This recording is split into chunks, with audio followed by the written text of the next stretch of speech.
Hello friends, welcome to our channel. আমাদের চ্যানেলে কিন্তু তোমাদের সবাইকে স্বাগত। দেখো, একটি পেপার কাটিং যেটি সোশ্যাল মিডিয়ায় পেলাম, তো তোমাদের সঙ্গে কিন্তু তুলে ধরছি। তো এখানে কী লিখেছে, দলিত সাজলো ব্রাহ্মণ, মিলে গেল চাকরিও। দুয়ারে সরকারে মিথ্যা তথ্য দিয়ে লক্ষ্য এসটিএসসি সার্টিফিকেট, তদন্তে মন্ত্রী। খুব গুরুত্বপূর্ণ আপডেট, পুরো ব্যাপারটা কিন্তু শোনো। এখানে বলা হয়েছে, কেঁচো খুঁড়তে কেউটে তদন্ত করতে গিয়ে চক্ষু চড়ক গাছ খোদ মন্ত্রীমশাইয়ের। পশ্চিমবঙ্গে শুধু ভোট জেতাই নয়, সামাজিক ও অর্থনৈতিক ক্ষেত্রে পরিবর্তনের যে বার্তা দেওয়া হয়েছিল তা প্রমাণ করেছে বিজেপি সরকার। এবার ফাঁস শংসাপত্র কেলেঙ্কারি, প্রভাব কাটিয়ে ব্রাহ্মণ স্বেচ্ছায় হয়ে গিয়েছেন দলিত। এসসি কোটায় চাকরি করেছেন বন্দ্যোপাধ্যায় পদাধিকারী, আর সেটা সংখ্যায় নেহাত কম নয়। বিজেপির নতুন সরকার জাতিগত শংসাপত্র ভেরিফিকেশন অর্থাৎ তথ্য যাচাইয়ের প্রক্রিয়া শুরু করতেই উঠে আসছে চাঞ্চল্যকর তথ্য। আসলে গলদ একবারেই দুয়ারে সরকার কর্মসূচিতে যেই সব জাতিগত শংসাপত্র ইস্যু করা হয়েছে তাতেই অনিয়মের লাগাম ছাড়া অভিযোগ। সব দেখে শুনে সংশ্লিষ্ট দপ্তরের মন্ত্রীর আশঙ্কা, রাজ্য জুড়ে লক্ষাধিক এমন শংসাপত্র নিয়মের বাইরে গিয়ে দেওয়া হয়েছে, গোটাটাই যে তদন্তের স্ক্যানারে পড়বে তা নিয়ে কোনো সন্দেহ নেই, এবং সবগুলোই বাতিলের মুখে। শুরু হয়েছে জাতিগত শংসাপত্র সঙ্গে সম্পৃক্ত যাবতীয় নথিপত্র যাচাইয়ের কাজ। অনগ্রসর শ্রেণী ও কল্যাণ গ্রন্থাগার মন্ত্রীমশাই গৌরীশঙ্কর ঘোষের বক্তব্য, গত 15 বছর বা তারও আগে যত ভুয়া সার্টিফিকেট ইস্যু হয়েছে তার দ্রুততার সঙ্গে বাতিল করতে ভেরিফিকেশন প্রসেস চালু হয়েছে। এখন পর্যন্ত 700 কাস্ট সার্টিফিকেট বাতিল হয়েছে, সংখ্যা লক্ষাধিক হয়ে যাবে। এসসি এসটি ওবিসি সহ ক্ষেত্রে বেনিয়মের অভিযোগ প্রভাব খাটিয়ে বহু ব্রাহ্মণ তপশিলি জাতির অন্তর্ভুক্ত হয়ে গিয়েছেন।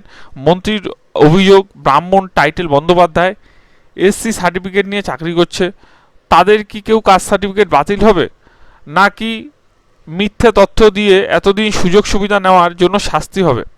মন্ত্রী বলে, শাস্তি তো অবশ্যই হওয়া উচিত, অনেকে শাস্তির ভয়ে চাকরি ছেড়ে পালাচ্ছে।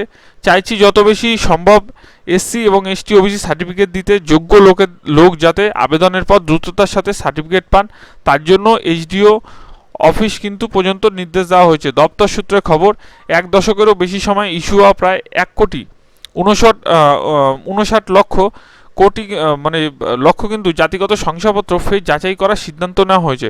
প্রশাসনের আশঙ্কা, দ্রুত পরিষেবা দেওয়ার তাগিদে অতীতে বহু ক্ষেত্রে কিন্তু যাচাই ছাঁটাই সার্টিফিকেট অনুমোদন হয়েছে।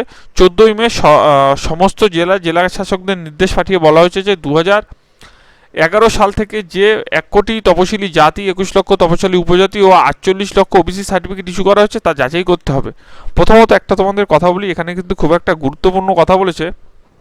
আমরা তো জানতাম যে মোটামুটি 2011 সাল থেকে যতগুলো হয়েছে অর্থাৎ 15 বছরে, সেগুলো কিন্তু যাচাই হবে। কিন্তু এখানে যতদূর আমি দেখতে পাচ্ছি যে 15 বছর বা তার আগে যত ভুয়া সার্টিফিকেট ইস্যু হয়েছে, ঠিক আছে, এই জিনিসটা কিন্তু লেখা। অর্থাৎ শুধু যে 2011 থেকে এই ব্যাপারটা ধরবে সেরকম কিন্তু না, চাইলে কিন্তু তার আগে থেকেও কিন্তু জিনিসটা ধরতে পারে। অর্থাৎ এর আগেও ভেরিফিকেশন হতে পারে, অর্থাৎ 2011-র আগেও কিন্তু ভেরিফিকেশন না হওয়ার কোনো সম্ভাবনা নেই, তারও কিন্তু আগে হওয়ার সম্ভাবনা আছে। অর্থাৎ 2010 নয়, 8, 7, 6, 5, 4, 3 মানে যেগুলো হয়েছে টোটাল কিন্তু সবগুলো কিন্তু ভেরিফিকেশনের আওতায় কিন্তু আসতে পারে। সেটা এখন না, এই মুহূর্তে না, সেটা কিন্তু ঘোষণা যদি হয় তারপরেই কিন্তু হবে। আপাতত কিন্তু সেরকম কোনো ঘোষণা নেই, এবং বেশিরভাগ কিন্তু এসটিএসসি সার্টিফিকেট যেগুলো ভুয়ো এখানে লক্ষ্য করা যাচ্ছে যে দুয়ারে সরকারের মাধ্যমেই কিন্তু বেশিরভাগ এসটিএসসি সার্টিফিকেট কিন্তু দেওয়া হয়ে গেছে, ঠিক আছে।